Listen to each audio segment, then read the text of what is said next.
We all remember this, right? Colon looking for his first hit of the year. He drives one, deep left field. Back goes Upton, back near the wall. It's out of here! Bartolo has done it! The impossible has happened! It was exactly 10 years ago today that Bartolo Colon hit his one and only career homer in his 20 seasons of Major League Baseball.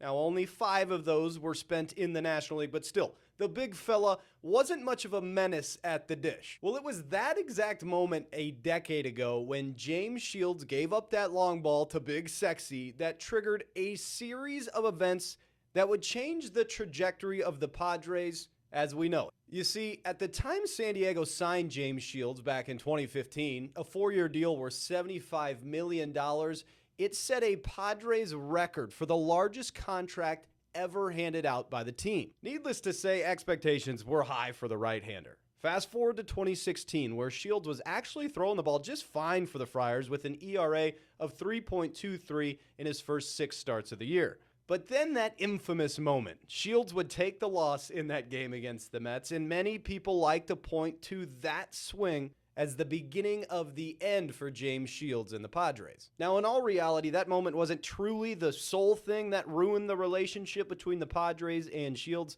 but it definitely helped with the deterioration of the relationship between the two. In fact, in his next 3 starts after that, James Shields was fantastic.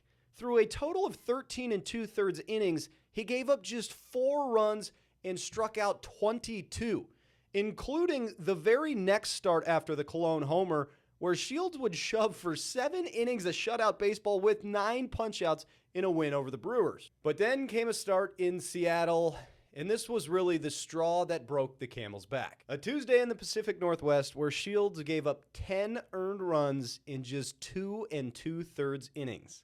The very next day, then Padres owner Ron Fowler would get on the radio and say, quote, "To have a starter like Shields perform as poorly as he did yesterday is an embarrassment to the team, an embarrassment to him." Fowler would add, "It's on the player, but the organization has to accept responsibility for probably having the wrong players. We don't have a team out there right now that is competing effectively." The start against the Mariners would be the last Shields ever made in a San Diego Padres uniform.